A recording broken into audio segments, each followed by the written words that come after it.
Welcome to this episode of Scouting for Growth, where we bring you insightful conversation with industry leaders and experts to help you navigate the ever-changing world of tech and business. In today's episode, we are thrilled to have two distinguished guests. From Oliver Wyman, yes, John Johansen et bien sûr Steve Abel.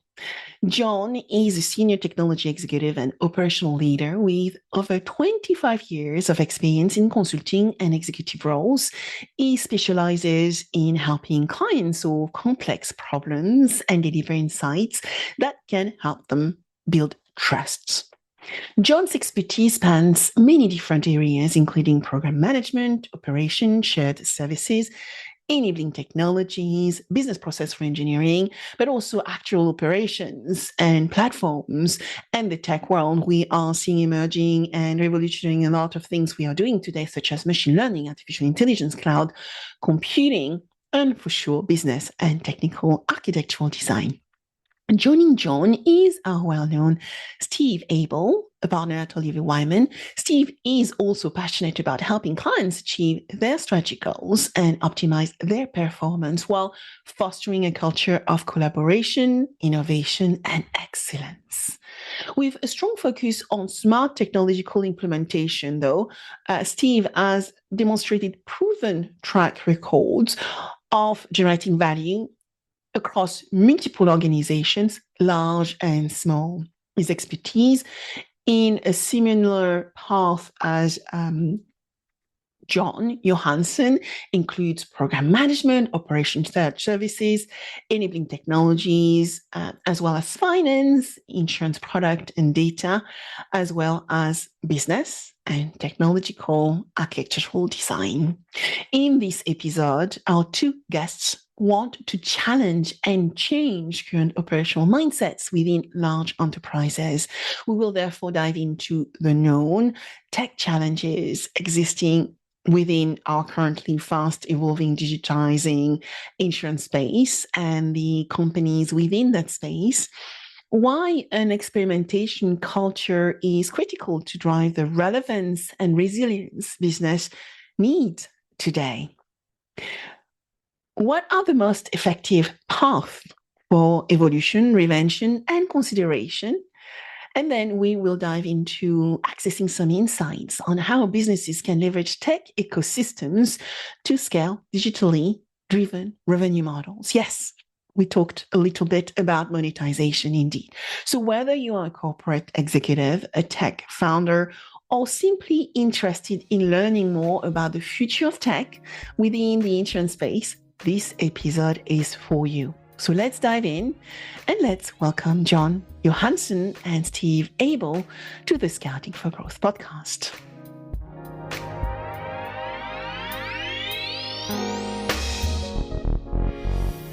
Hi, John. Hi, Steve. Thank you so much for joining me today on another episode of Scouting for Growth. How are you, John? I am doing really well, and I appreciate the invitation to join you folks today. I'm looking forward to our conversation. So much so. So, Steve, what are we going to talk about today? Tell me. I'm excited to be here with both of you.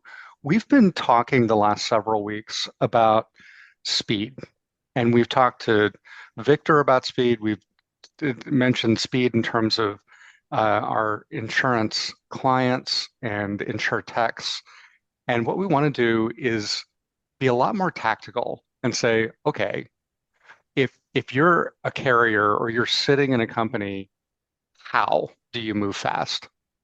And this is why I'm so excited to bring one of the best technology practitioners that I know of, John Johansen, to help us through the details. I would say, out of all the people I've met in my career, he might be amongst the best in terms of execution and being able to really train others to be able to deliver at speed.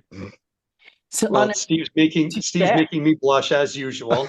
Thank you for joining me. I feel very honored, John. Thank you. It's terrific to be here. And I think that one of the things that I hope comes out in the conversation is that, I've spent most of my career thinking about how to develop software. I like to tell the story that I started creating business applications when I was 13 years old. And I've been writing software ever since. And I've been doing it in the insurance world for probably about 30 years of my career. So it's been exciting to get to Oliver Wyman, where we've kind of created a team that's able to really focus on building tools at speed that can really improve our clients' businesses. So it's a great culmination of a lot of the things I've been working on. So what got you to concentrate on that specific topic, driving speed, I guess, within legacy environment, learning from maybe the startup ecosystem, startup approach? What have you seen which told you we need to change the way we are doing things right now in big companies? Well, one of the things that we were seeing, Steve and I have worked with a number of insurtechs through the years, and I think one of the things we saw was that they have these really admirable qualities of being able to kind of run experiments, and almost every insurtech is an experiment in and of itself, and kind of take those experiments to investors and get feedback from investors, even in the very, very early days, and then pivot and change and say, okay, well, the result of this experiment, the result of this conversation requires us to change our approach a little bit. And then they very quickly were able to create real, tangible products that people could touch and feel and react to. And that created kind of this next round of experimentation. Open the aperture on who's giving you feedback, more experimentation, more feedback, more changes. And they were able to do that really quickly. So Steve and I were thinking about, how do we bring that into a corporate environment? How do we bring that into a team of folks that maybe hasn't had that culture of experimentation, maybe hasn't had that experience with some of the new tools, that technology tools that allow us to do those things, to show progress in a week, to show developed code in 2 weeks, and then get that kind of feedback on the process and pivot, improve, change, or stop. But what you're able to do is kind of come up with an idea and very quickly make it real for people, and then allow them to give you that input.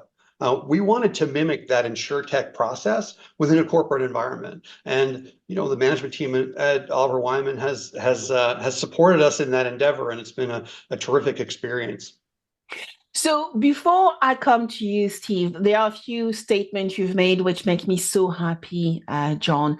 This experiment approach, as you know, I build adoption labs. And so that is a type of mindset we are bringing within the corporate environment to industrialize and democratize the way they collaborate with startups. And for that, we need to apply that experimental approach. So before to talk about what experiment is about, can you tell us why this is important? What are the key challenges you have seen in the corporate environment, which means that we need to develop technology, we need to build business product and services in different ways? And how can established corporations learn to actually adopt this approach and this new culture? Well, I mean, I think that some of what we're seeing is almost an outgrowth of the agile experiment, the agile development process. And that went kind of so far. But really what we're seeing is still some of the bureaucracy, some of the hard to get moving, hard to see progress every week, hard to maintain momentum and excitement, because these projects get big and the scope gets very big. And then all of a sudden the bureaucracy kind of says, well, in order to do this in our environment, we need these kinds of things approved. And before you can really kind of get off the ground, you kind of have this weight kind of slowing everything down.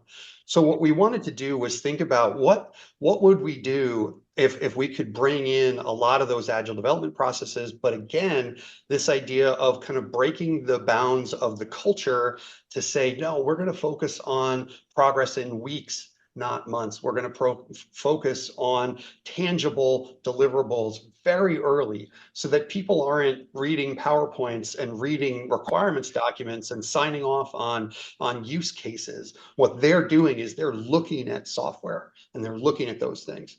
So it just is a reaction to kind of kind of maybe the next generation of agile development, because I know there's a lot of companies that wanted to embrace that, and some have done a good job of it. But what we're seeing is that even those processes have kind of become weighed down. And there's a lot that we can do to improve business processes by running small experiments. There's a lot that we can do to really be responsive to our business users by running small experiments and then building that momentum so that the project team feels successful all along the way.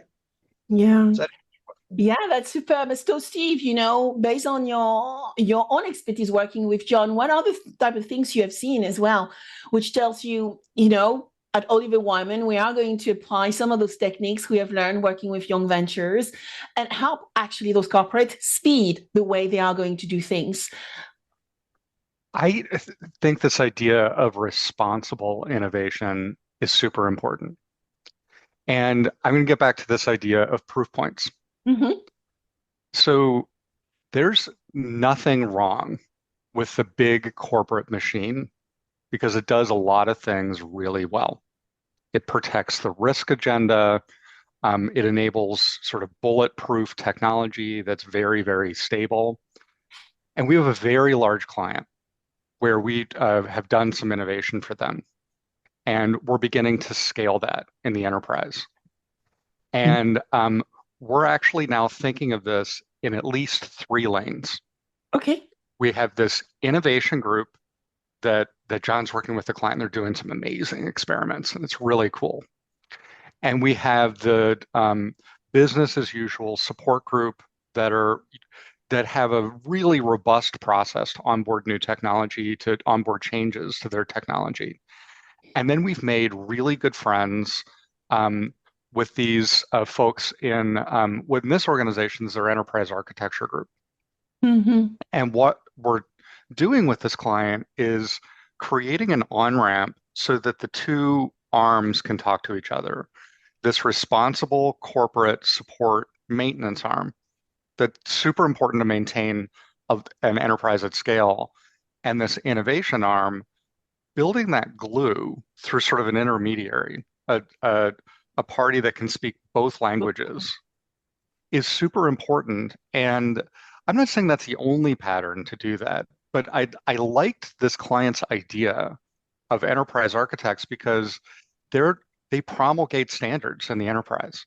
Yeah. And so if the enterprise architecture group can say, hey, this is a good idea, it makes some of the innovation less scary to the support organizations. And I'm not saying that this experiment to scale is seamless. It's scary. It is. However, the effectiveness, the early sort of outcomes are really good. And some of the people that I would have thought would have been the most offended by this model are describing the experience as exciting and energizing.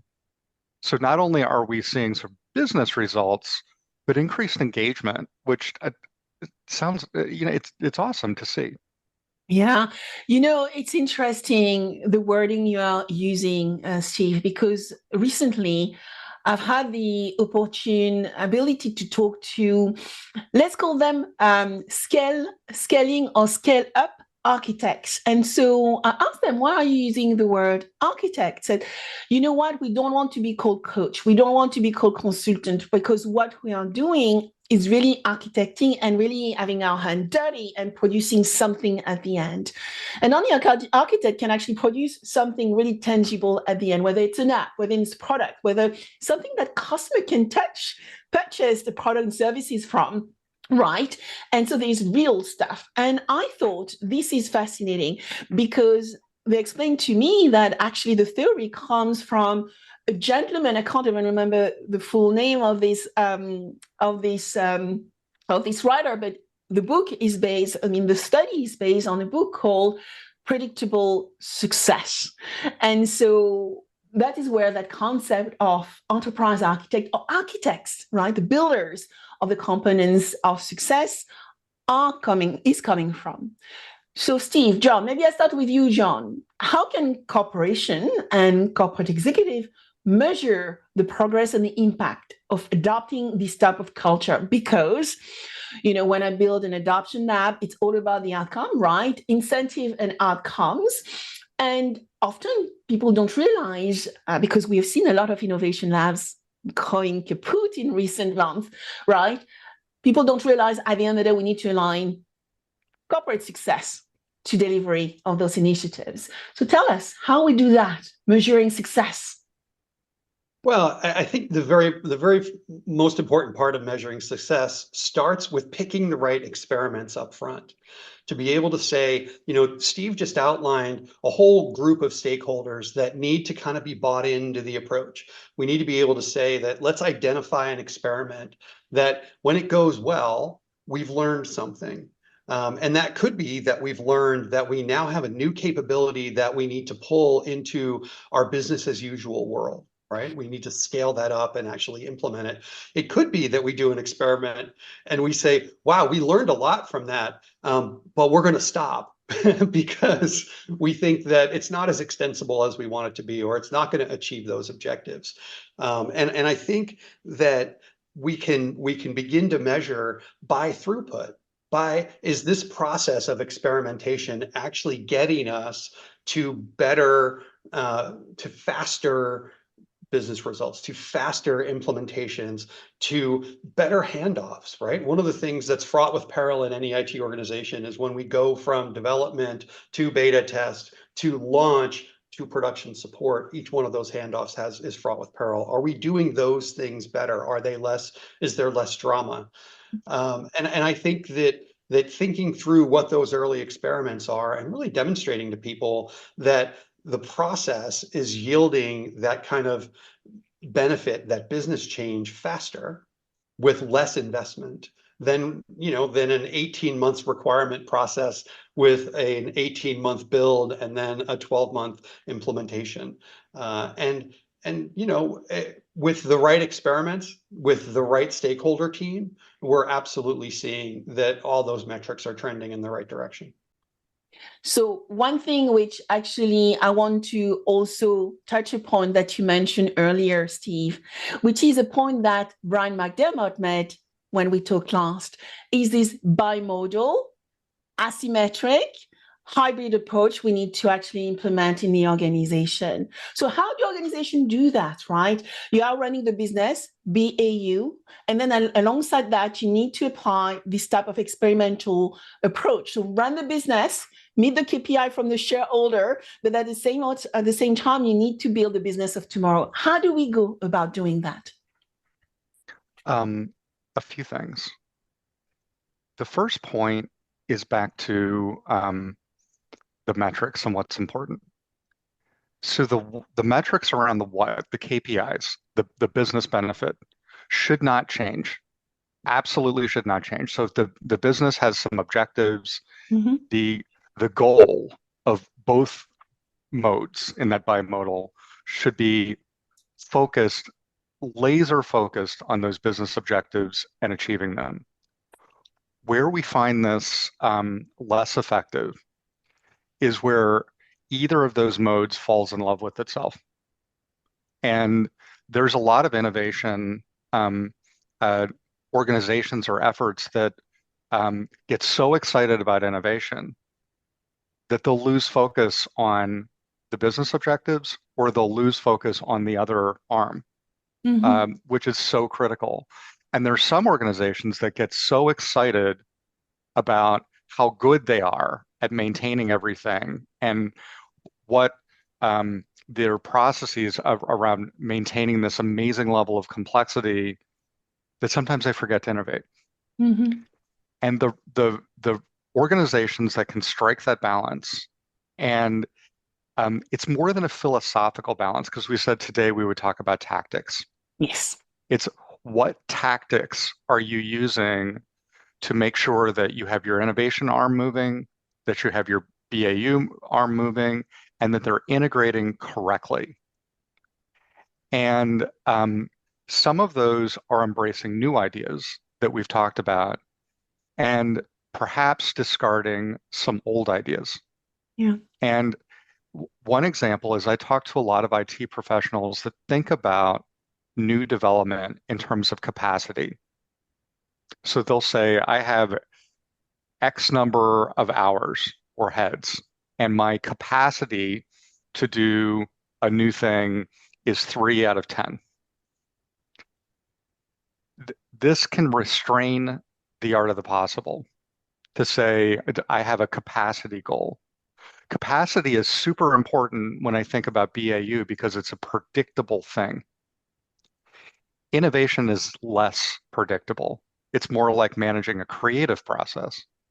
So again, thinking about those operational metrics and how do I measure innovation and how do I measure BAU? In innovation, it's a good thing to have lots of failures.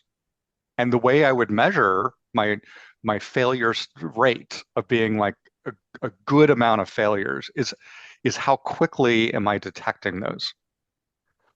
Whereas on the BAU side, you would say, how few of them are there? And that's an example of a very, very tactical metric that can be used to say, even this metric of not as expected or failure needs to be measured, but it Yeah. needs to be measured differently given both sides of that bimodal equation, if that makes sense. Yeah, it does make sense to me. I often say to corporation, it's we don't like in insurance to talk about failure. So let's talk about lesson learned. What do you think, John? Oh yeah, 100%. And I think that one of the things we're seeing, again, one of the tactics that we've got to create as we're creating teams to do these experiments is giving explicit permission to fail. Yeah. Give explicit permission to go down a blind alley, to make a mistake. And I think Steve's point is spot on, and almost where that manifests itself in kind of development teams is saying, we're going to have a 10-minute stand up every day. And if you've gone in a direction yesterday and you kind of talk about it today, well, we're going to make that course correction in a day versus kind of taking, oh, well, we went off on a tangent and 3 or 4 months from now, it's like, wow, that really wasn't what we talked about in our workshop. We need to now undo 3 or 4 months worth of work. But you almost need to give the teams an opportunity to kind of go off on their own, give them the freedom to kind of escape some of the bureaucracy, make those mistakes, but also build in that process of kind of rapid course correction so that, as things maybe didn't go the right way in the last 24 hours, we're able to make sure they go the right way in the next 24 hours. And I think that that's one of the cultural shifts that we're starting to see is that people are starting to say, as they're spinning up experimental teams, as they're spinning up innovation teams, they're saying, not everything is going to be a home run, but we're going to learn from everything. And that's an important part of the process too, is making sure that, you're talking as a group about, okay, this one we're going to shut down, but what did we learn? Yeah. I think that's again, just part of the process that we see teams going through. Yeah, I think also, in the world we are living in, which is probably more complex, more interconnected, but also at the same time, we are dealing with a lot of uncertainty. I think that flexible mind becomes the ability for me of organizations, whether big or small, to adapt and remain resilient. So, John, can I come to you about some examples, maybe some success story where you've seen corporation successful embrace this type of culture to transform their businesses? Yeah, absolutely. One of the clients that we're working with was having a pretty big struggle getting their head around what a long-term strategic plan would look like in terms of how technology was supporting their business. It felt like there was this Gordian knot of, well, we can't do a little bit unless we do all of it. And when we try and do all of it, we come up with that 36 to 48 month timeline that is a very risky project because the business changes in 12 months. The business changes in 9 months, let alone thinking about what it's going to look like in 3 years. And they really were kind of in the starting blocks and had a lot of inertia. And what we were able to do, again, by running some experiments, we were able to say, let us take this piece of software that's kind of outwardly facing, super important in terms of your branding, and let's just run a 4 to 6 week experiment on, how might we re-envision how this software is going to work for you all.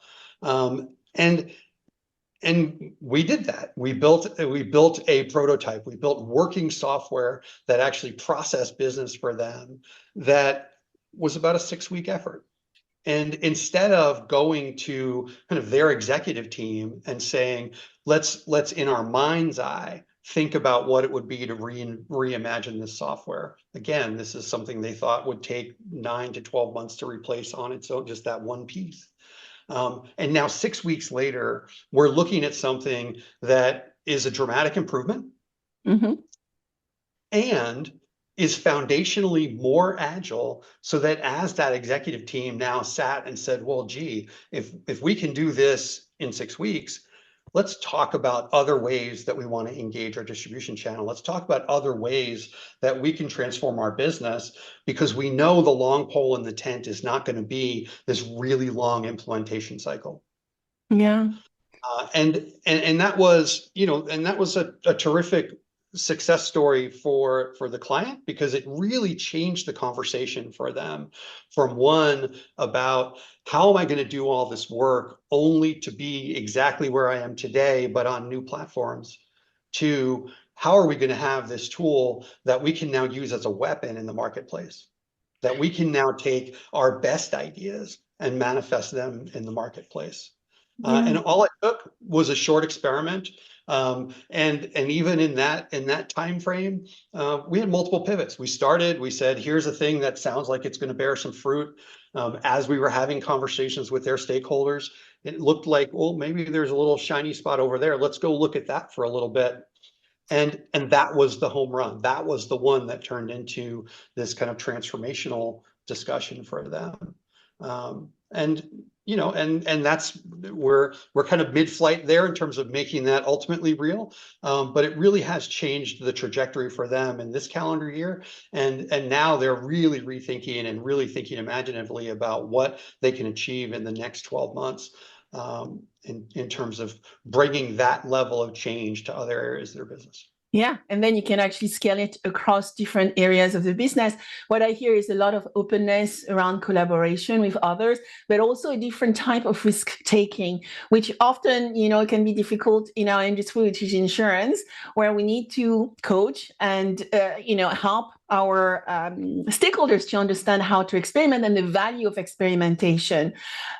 Steve, when you actually look at your work as well and the case studies you have been involved with, can you talk about also where you see collaboration foster within, those different environments? And again, let's go back to that legacy corporation applying some, new world startup culture techniques. It's interesting. There's this concept of trust that needs to be there for collaboration or innovation to occur. Yeah.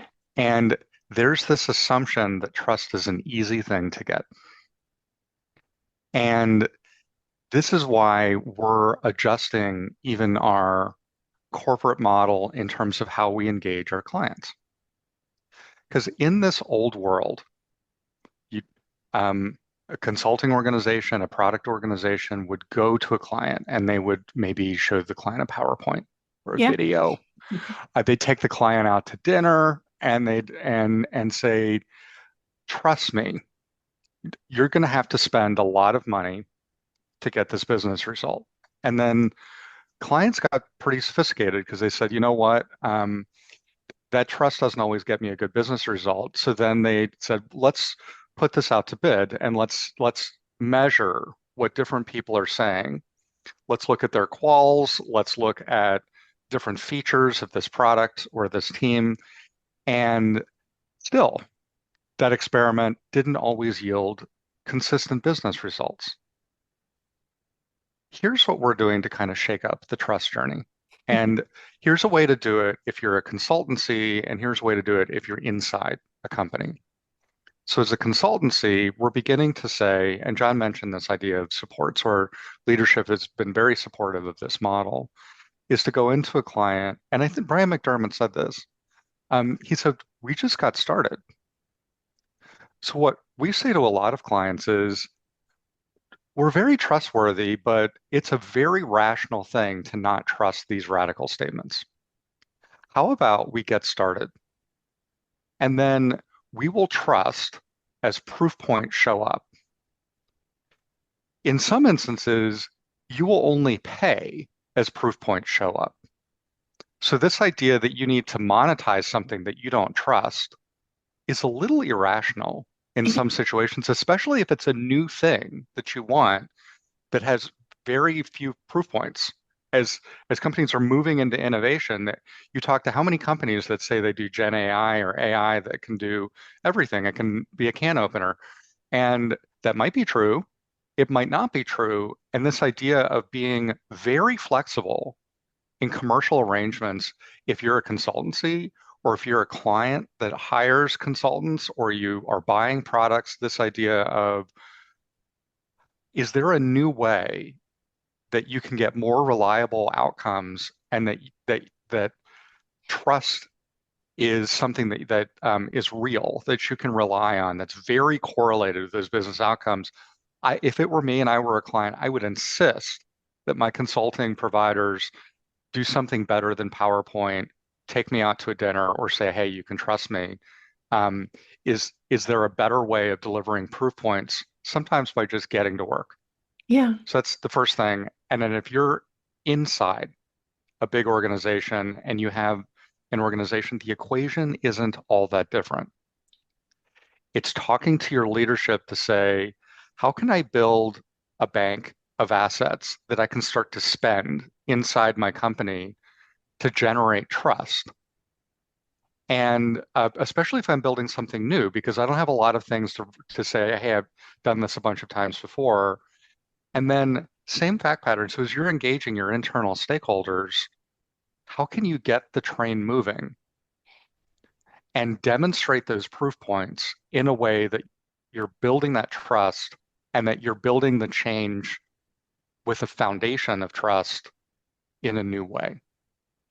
Um, and that's one of the ways that we're going to market in a profoundly different way than we were even 5 or 10 years ago.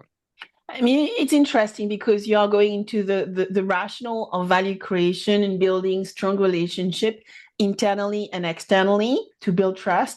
And, when you look at the equation of trust, right, it's around selflessness. So you have also to be geared internally to do things without expecting something in return, which I think it's really, really hard for many people nowadays, partly in challenging economic environment. But what you also saying is probably having strong communication path to really highlight what we are doing all the time and how we are going to yield that success for the internal customer or external ones as well. So, John, we talk about complexity and uncertainty. How do we navigate all of this, right? When we want to start building a different culture of trust and a bit more caring for others to drive value creation potentially? Yeah, and it's an critically important element of success is to make sure that we're building the culture around those successful components. And I think that it's one of the things that we see kind of tactically is really focusing on transparency and showing people that it's okay to trust me because I'm communicating with you transparently. I'm bringing to you challenges. I'm bringing to you successes, and we're doing that as we like to say, early and often, so that we're creating that bidirectional communication process. And that starts to create the culture around saying, this is how the experiment is going. These things need to be changed because they were harder than we thought. We met some roadblocks that we didn't expect. And by demonstrating that behavior and by having, again, a stakeholder team that's starting to communicate in that way in and among each other, that's how you start to elevate the culture of the organization to be more accepting of some of the things we've been talking about. That's where you can come to people and know that it's not the end of the world if you say, this week we didn't meet what we expected to meet because. And here's how we're going to change so that we can meet that in the coming week. But again, you're starting to see some of these themes reinforce themselves, because I'm not talking in terms of saying, here's how we're going to do a quarterly steering committee meeting and bring that up at that meeting. It's how are we talking about that every day? How are we talking about that every week? How are we letting these teams interact with each other as people to support each other through the process and know that we're going to get to a valuable outcome, even if there's some bumps along the way. You are mentioning bumps along the way. So let's talk about, risk identification and risk mitigation at the minute, slightly, John. So what for you are the potential risks we need to be aware of when we go into this type of engagement? Because not every corporates are ready to do this. And what are the pitfalls we need just to pay attention to as well, to avoid them so that we can actually start transforming our legacy environment? Well, I think some of the key risks are the ones that our partners in IT organizations are really capable of focusing on. And they focus a lot on the change risk. They focus a lot on information risk. They're focusing a lot on execution risk. And as Steve mentioned early on, there's a place for that. And that's something that we embrace as incredibly valuable in the efforts we work on. But what we're trying to do is segregate some of those risks and say, we're going to create a safe space that is low risk. So when it comes to doing things like, well, we've got an application that requires client information. We've got an application that requires even business pipeline information. Well, we're going to do our experiments without any of that live information. Mm-hmm. We're going to eliminate the risk to our organization. We're going to eliminate our information risk by saying we're going to do it over here in a space that is a safe space. That we've taken some of those risks out. We've talked about execution risk. One of the things that drives execution risk very low is this idea of executing at speed, because you don't have time to build up execution risk when we're talking about this project every week. We're making decisions about how we're proceeding every week. That gives there's not a lot of time for execution risk to germinate and grow in that world. That's one of the things that is a benefit of speed, because you kind of keep things on the rails and you're making decisions about how you proceed in real time. And I think that those are some of the big things that we're seeing, both being driven down, and also some tactics to make sure that the risks that might be attendant to going fast are isolated, and that you're going to go fast, but you're going to go fast on a racetrack, right? You don't go fast on the highway. You don't go fast in a school zone. You don't go fast where the risks of not performing as you expect are very high. So we create this, a fence around a racetrack, and we say, you go as fast as you want in here. And I think that's a key component. And that's really, and it's those conversations that establish those trusting relationships with business as usual partners, with support teams, with organizations that are really tasked with making sure that things stay normalized and all they do is work. So I think those are the key things I'm thinking about when we're thinking about how to help reduce risks. Yeah. And so also it's about, making sure goals, incentives are aligned, that resources are available when we need them. And probably also contributing the right due diligence around partners. Any other anecdote you would like to add, Steve? There's this idea of comfort that I think it's important to introduce this conversation. And all of us wear this comfortable coat of tradition, of what we've done in the past. Mm-hmm. Comfort is, and many studies have shown this, not correlated with business success, not generally correlated with success in general. And there's a risk that we've talked about of not getting to your business result.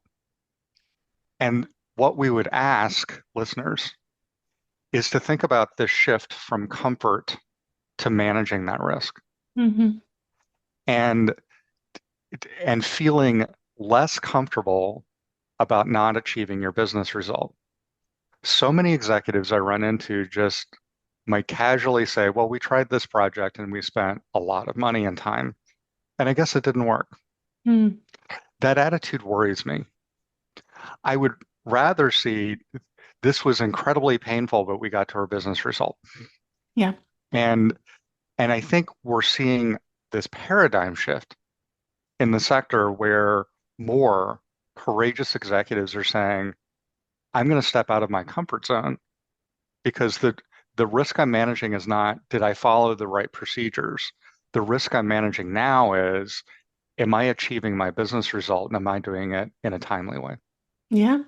And so that takes me to another point. If I can start with you, Steve, actually, it's one of my favorite topic, ecosystem thinking and how to develop ecosystem at scale. So you both are working with major corporations, major, global Fortune 500, very well-known organization, but you also are working with the scale-ups and the startups to actually create that alignment. So how do we start building mutually beneficial environments for both sides?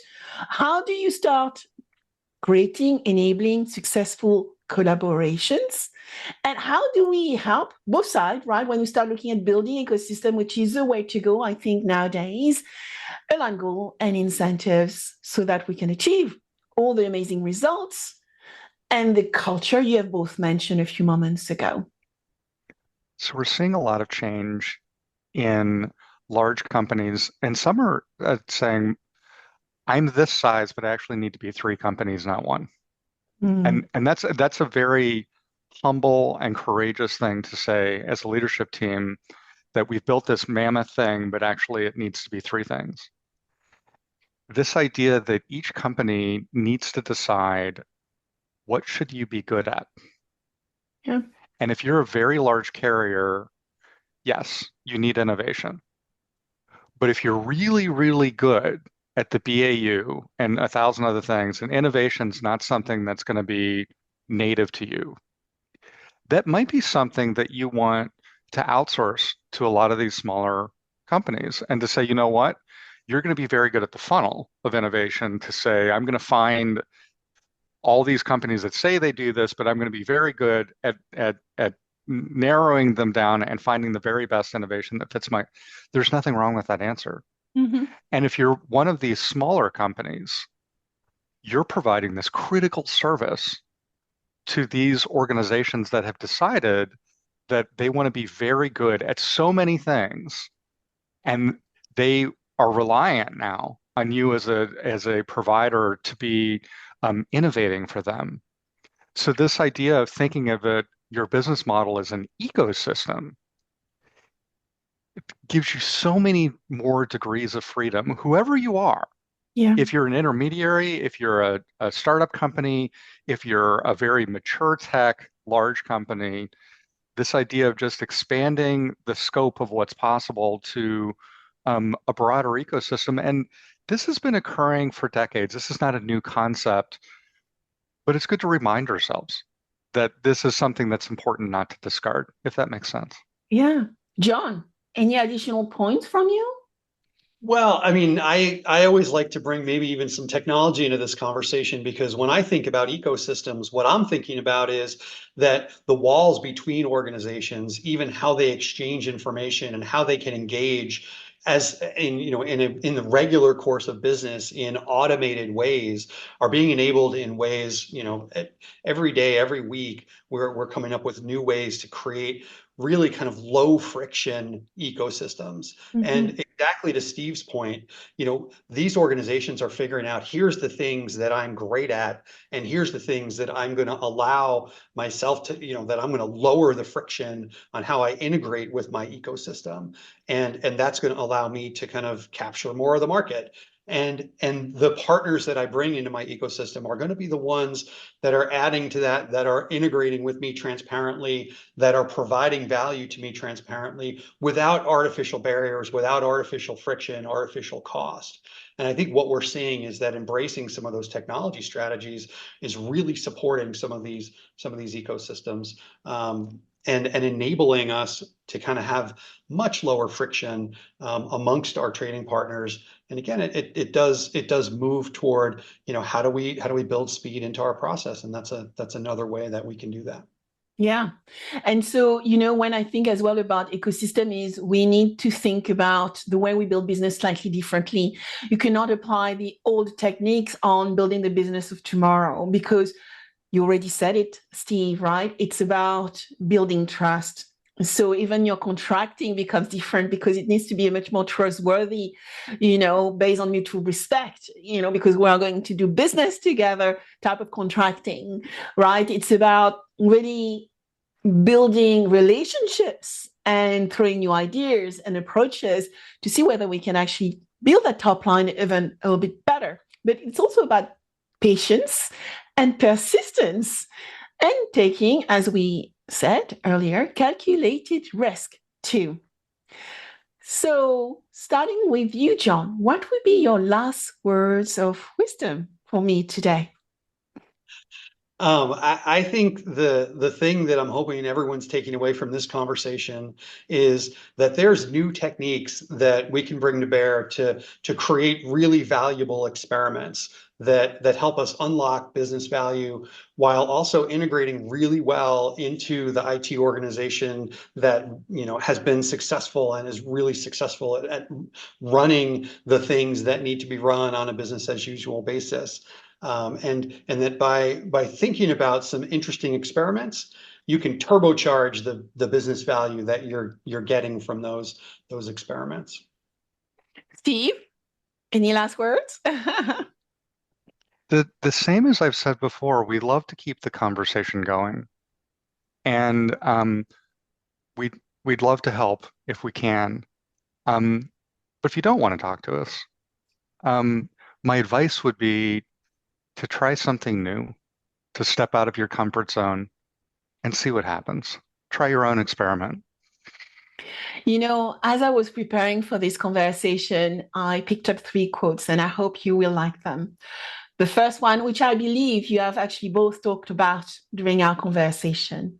The first one is innovation is not about ideas. It is about making ideas happen. From Scott Belsky. Then the other quote, which I'm sure you will know immediately where that comes from, is the only way to do great work is to love what you do. This is Monsieur Steve Jobs. And then the last one is the best way to predict the future is to create it. Peter Drucker. So where can we find you? And I know, Steve, I have highlighted that across our past conversations, but I will ask the same question again because, people listen and people need to be often reminded about those little details. So starting with you, where can we find you? OliverWyman.com. You can find me and perhaps John on LinkedIn. Yes. My email address is steven.abel@oliverwyman.com. Thank you, Steve. John, anything else? And your email, maybe, if it's okay with you? 100%, that's okay. My email is cleverly disguised as john.johansen@oliverwyman.com. And you may be able to find me on LinkedIn as well. I look forward to talking to folks.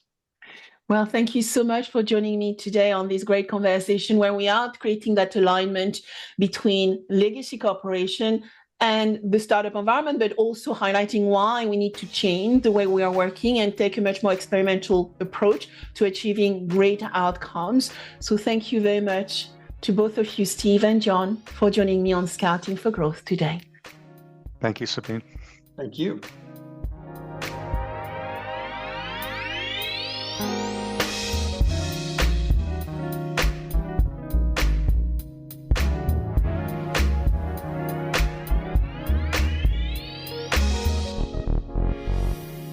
I hope you enjoyed this episode of Scouting for Growth. Please subscribe, share with friends, and leave a 5-star rating. Your rating is so valuable. I review all of them, and my team help me adapt content to meet your needs. Also, connect with me on my preferred channels. I am a B2B growth expert, so you will find me on LinkedIn, Instagram, and Threads, and X as well as Blue Sky. All information available below. Until next, keep scouting for growth.